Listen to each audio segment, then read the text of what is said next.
Hello, and thank you for joining us today. In this session, we have Lillian and Hannah who are going to be joining us and talking about the importance of a heart healthy diet and the importance of managing your daily fluid intake. Up first, we have Lillian, who is our cardiac registered nurse, who is going to go over all things nutrition and heart failure and to help you make good decisions when picking out different food items and just to help you live a healthier life with this heart failure diagnosis. Up next, Hannah is our heart failure nurse navigator who is going to be discussing the importance of measuring your daily fluid intake. Hello everyone, welcome to this portion of Heart Failure Academy, the discussion on nutrition. We will be talking today about what is a heart healthy diet, and not to be confused with a diet. This is just again a lifestyle. So we want to make sure that you understand what is a 2,000 milligram sodium diet, which is a low salt diet for heart healthy patients. We're going to discuss what are the food choices, how to prepare your foods, salt, seasonings and stuff, labeling, and how to dine out. Again, this is a lifestyle. This is not necessarily, oh my goodness, I'm on a diet and I cannot have this and I cannot have that. So we try to emphasize that way of life and not necessarily the restrictions. So the first thing is, how do you control your salt intake? Having too much salt can put pressure on your heart. It can cause edema, it can cause fluid retention, it can cause a whole lot of problems for your heart. So we want to definitely limit your salt intake. And again, we discussed 2,000 milligrams per day. So you want to choose fresh foods and frozen produce. You want to avoid convenience meals like those ready-to-eat meals that you just pop in the microwave. You want to just avoid some of those because they're high in sodium. You want to choose lean meats, fresh fish, chicken, turkey, and again, avoid heavy processed foods. How do we prepare the foods? For proteins, you want to grill them. You want to broil them, boil them, bake them. Avoid frying them. Avoid putting a lot of bread, stuffing and stuff on them.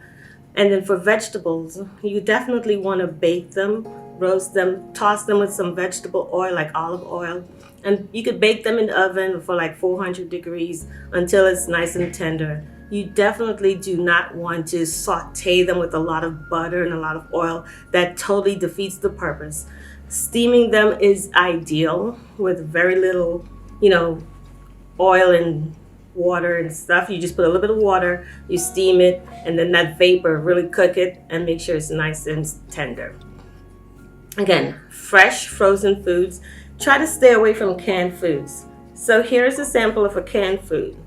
If you have to eat it, try to pick the one that says the healthy request or the low sodium. We do not want to have a high sodium content can.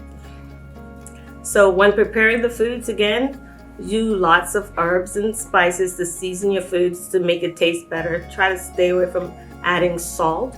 The salt is, again, it retains fluid. It makes you put on weight. And those are the things we definitely want to stay away from. You don't want to add weight to your diet. So do lemon and lime juice, vinegars. That will help to make your food taste better, the meats. And try to do salt-free blends of seasonings. Here we have a Mrs. Dash. And definitely always consult with your physician to make sure that you're using the right things. So Mrs. Dash is good, Laurie's seasoning is good, Adobo, Weber, and read the content. Make sure that it doesn't have too many sodium in it. This one here, Weber chicken, it also actually says salt-free. So those are the things you want to look for. Avoid things that have high sodium in it, so potassium too, because salt, if you're using salt substitutes, they may have potassium. So you want to avoid those because, again, too much potassium will cause irregular heart rhythm. So you want to do low sodium, and definitely if you're doing low sodium, watch for your potassium intake. When you're preparing meat, like beef, you can use seasonings like I just presented, but also you can do the fresh ones like bay leaves, dry mustard powder, green peppers, nutmeg, onion, garlic, pepper, sage, and thyme. Try to stay away from salt products. Again, you want to use fresh preparations, fresh seasonings, and those will add flavor. For chicken, you want to do lemon juice, marjoram, mushrooms, paprika, parsley, sage, thyme, rosemary, and pepper. Again, trying to stay away from the sodium. Fish, bay leaves, curry powder, dry mustard, lemon juice, dill, red pepper flakes. Those are nice flavoring for the fish that'll bring out the fish flavor and not have it taste too fishy. Lamb, we want to do curry powder, garlic, mint jelly, pineapple, rosemary, and pepper. Those gives the lamb a nice flavor and again, staying away from the sodium. Veal, marjoram, oregano, bay leaves, curry powder, ginger, apricot, and pepper. The apricot again has this nice sweetness to it. It brings out the flavor of the veal.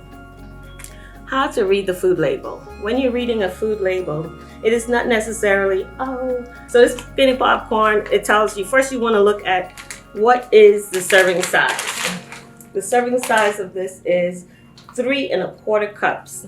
So it's 3 of these would give you a nice size serving of the popcorn. And each serving size has 180 milligrams of sodium. So you're getting 3 cups of popcorn. That's a nice snack. And when choosing your serving size for the sodium content, for low sodium, which is where you want to be, is anything under 140 milligrams. So that's a nice low sodium choice. A moderate is 140 to 300 milligrams. So you want to pick things that are, when it says serving size, look for sodium content that is under 140. The high, these are the ones you want to avoid, is sodium content of over 300 milligrams. Those are the ones you don't want to do because if you allow 2,000 milligrams per day, that adds up really quickly. So again, identify your serving size. Then how much sodium each serving size. You want to keep it to under 140, but we understand that if you want to go somewhere moderate, between 140 to 300 is ideal, but definitely stay away from serving size of 300 milligrams of sodium or more. And so when reading the food labels, what is sodium free versus very low sodium versus low sodium, and then reduced sodium. A lot of sodium to look at. But basically what it boils down to is sodium free, less than 5 milligrams. Reduced sodium is 25% or less per serving size. Low sodium is less than 140, and very low sodium is less than 35. Try to keep it simple, stay under 130. When dining out, it is definitely planning. Planning is the best way to prepare for dining out. You don't want to just choose any restaurant. You want to pick a restaurant that the menus could be online. You can look and plan and see what you're going to pick. Choose fresh options. Limit the use of condiments, like ask them to put the dressings on the side. Pay attention to food preparation. Try to avoid foods that are fried. Try to avoid foods that have au gratin in it because they're based with lots of cheese and creamy sauces. Crispy, scalloped, pan-fried, sautéed, very buttered things you want to stay away from. Choose steamed, broiled, baked, or grilled, poached, and roasted foods. Those are they're lightly prepared and do not cause too much sodium content on there. Ask for food to be prepared without the salt, and if necessary, you can add your little seasonings to the side. So that is our portion on nutrition. For more information, you can definitely contact the American Heart Association online, the Academy of Nutrition and Dietetics. CalorieKing.com helps you count how many calories you have per day. MyFitnessPal app or the website that helps you track your fitness, how much activity you're doing per day, plus your nutrition. Restaurant chain websites will give you what the menu is, what each food item has, the calorie content, and how it is prepared. And then again, You can go to pamf.org/heart failure for more information about heart failure. Thank you so much, and this concludes our portion of nutrition. Our next topic is on our fluid prescription, and we have a tool that we've developed to help with the management of heart failure and learning how to track fluids called our Heart Failure Fluid Tracker. So you'll see the sheet on the slide, and it's kind of got a section with 8 cups listed. So our goal is to have 2 liters of fluid a day, which is about 8 cups. And typically that's the goal that your cardiologist will prescribe, and if there's something a little different, then we'll base the cups on their level. But you'll see on the sheet there's the 8 cups. So you have, if you have a small bottle of water, this is 8 ounces, that would be 1 cup. If you have your morning cup of coffee or a cup of tea, that would be another cup. Things like ice cream, things like soup, those also count as our liquids. And those can kind of be sneaky and catch up to you if you have a big bowl of soup and you don't track it as fluid, since it's still fluid that your body is having to pump and deal with. Ice is something too. If you have a 8-ounce cup of ice, when it melts down, it's really half a cup of fluid. So ice is half the volume of whatever liquid it would normally be. So the other part of this health tracker sheet, once you practice checking through your cups and figuring out where you typically stand and where you can cut some fluid, or if you're within range, is checking your weight. There's a little column for that, knowing whether it's a gain or a loss.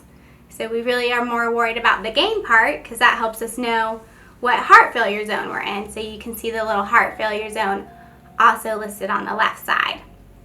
But the big key is really to start learning how to track fluids and learning what your typical intake is and how we can work on keeping it 2 liters or less.